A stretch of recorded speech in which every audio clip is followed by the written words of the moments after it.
Ini istighfar untuk mendekatkan diri kepada Allah SWT. Usahakan waktu kita itu kalau ada waktu kosong, duduk. Astagfirullah, astagfirullah, astagfirullah wa atubu ilaik ya. Banyak model-model istighfar yang diajarkan oleh Rasulullah SAW. Di antara bentuk istighfar itu, yang paling mulia, rajanya istighfar itu adalah yang akan kita baca. Kenapa disebut raja? Subhanallah. Karena memang di situ tampak kalau kita ini hamba Allah. Coba kita baca. Hadis ini diriwayatkan oleh Imam Bukhari radhiyallahu rahimahullahu taala dari Shaddad bin Aus radhiyallahu taala anhu.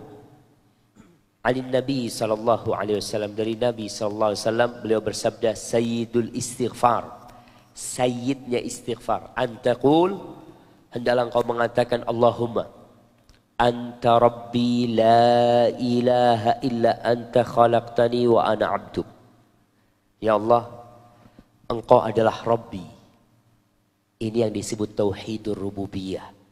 Ikrar bahwa Allah lah yang menciptakan kita dan yang memiliki kita. La ilaha illa anta. Tiada yang berhak disembah kecuali engkau. Ini tauhid uluhiyah. Kita meyakini, oke, Allah pencipta dan engkau yang berhak disembah. Hanya engkau yang berhak disembah. Nggak ada yang lainnya. Khalaqtani. Aku ini khalaqtani. Engkau yang menciptakan aku ya Allah. Aku ini milikmu. Wa ana abduka. Dan aku hambamu. Bayangkan. Pengakuan yang begitu mulianya dari seorang hamba. Wa ana abduk. Aku hambamu ya Allah. Kemudian.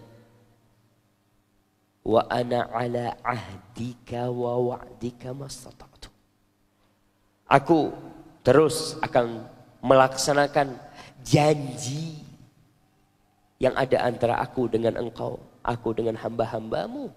Selama aku mampu, semampuku aku akan memenuhi perjanjian itu. Apa perjanjian kita sama Allah? Yang tadi malam kita baca. Ketika Allah mengatakan, Alastu bi rabbikum. Bukankah aku Rabb kalian? Qalu bala. Iya ya Allah. Ini perjanjian kita sama Allah kalau kita ini mau beribadah hanya kepada Allah. Kita akan melaksanakan perintah Allah. Kita akan menjauhi larangan Allah. Itu perjanjian kita sama Allah. Kesepemahaman kita sama Allah SWT. Kemudian dia mengatakan, Abu ulaka a'udzubika min syarri ma sana'tu. Aku berlindung kepadamu dari kejahatan yang aku lakukan. Para jamaah, ingat dosa itu membawa naas. Naas itu bahasa apa? Hah? Na'ash. Kalau bahasa Arab, na'ash itu artinya kasur buat jenazah itu.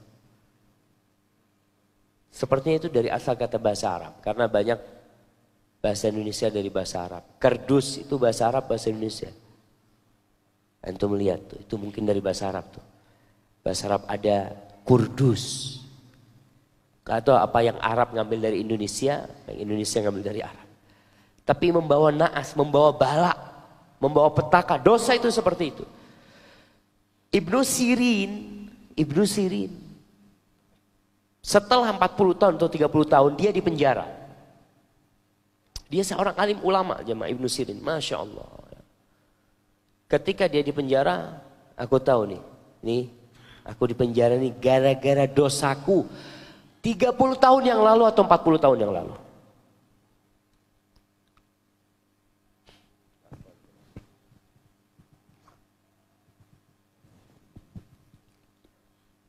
atau 40 tahun yang lalu. Dosanya. Kata dia, aku pernah meledek orang karena dia bangkrut. Aku mengatakan ya muflis, wahai orang yang bangkrut. Akhirnya dia bangkrut setelah 30 atau 40 tahun. Dia tahu gara-gara dosa itu. Lalu ada seorang alim ulama setelah beliau mengomentari ucapan Ibnu Sirin. Dia mengatakan qallat dzunubul qaum fa'urifu min aina utu. Dosa orang-orang dulu tuh sedikit. Jadi tahu dosa yang mana yang menyebabkan dia kena bala itu. Kalau sekarang dosa kita terlalu banyak. Jadi kalau kena musibah kita mau ngomong dosa yang mana udah gak kehitung dosanya. Maka para jamaah, dosa itu membuat bala di rumah kita. Para ulama menjelaskan, gara-gara dosa Aku itu melihat perubahan di istriku, di kendaraanku, sampai di tikus rumahku. Gara-gara dosa. Kadang-kala kita mobil yang biasanya enak kok tahu-tahu nggak mau di starter. Jangan-jangan kita punya dosa. Kita pulang ke rumah yang biasanya ketemu istri itu seneng, istri menyambut. Kok tahu-tahu hari itu masuk kayak ada mendung di rumah kita. Mungkin karena dosa yang kita lakukan. Tikus yang subhanallah. Ada tikus itu yang nggak pernah masuk ke dalam kamar kita. Hari itu masuk ke kamar kita. Kita subhanallah, ada apa nih tikus? Biasanya dia beradab. Nungguin di luar dia. Ini masuk ke rumah. Ini jangan-jangan karena dosa kita. Maka kita berlindung kepada Allah. A'udzubika min syarri ma sana'tu ya Allah. Dan semua dosa ada perhitungannya. Nggak ada dosa yang dilupakan. Ada perhitungannya. Cuma nanti ada yang Allah maafkan ya. Tapi semua ada catatan. Kemudian setelah mengakui dosa, kita mengatakan abu ulaka bidi'matika alayya wa abu bidambi. Ya Allah, aku mengakui segala nikmat yang kau berikan kepadaku dan aku mengakui dosa-dosa yang aku lakukan.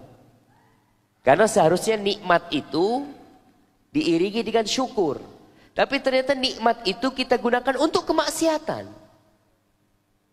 Kita ketika nggak punya nikmat, alhamdulillah jauh dari kemaksiatan kadang-kala. Punya nikmat semakin banyak dosanya. Maka di sini seorang hamba berhusnudzon kepada Allah, bersuudzon kepada dirinya sendiri. Itu hidup seorang hamba. Ya Allah, nikmatmu banyak dan kerjaanku nggak benar atas nikmat yang kau berikan kepadaku.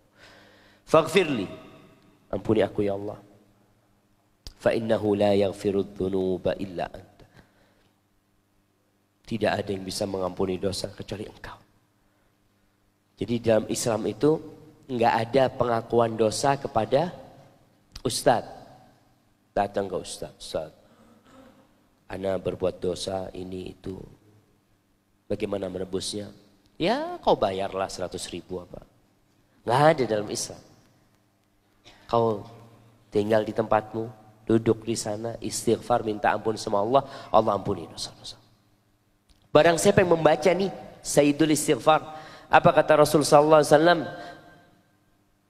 Man qalaha minan nahar muqinan biha famata min yaumihi qabla an yumsiya fahuwa min ahlil jannah. Barang siapa yang baca doa ini dan mati sebelum tenggelam matahari atau sebelum masuk waktu petang, maka dia akan masuk surga. Yang baca itu di sore hari, maka dia akan, ketika dia mati sebelum subuh, insya Allah dia akan masuk surga Allah subhanahu wa ta'ala. Maka ma'asyiral muslimin rahimakumullah, syaratnya satu. Apa? Yakin.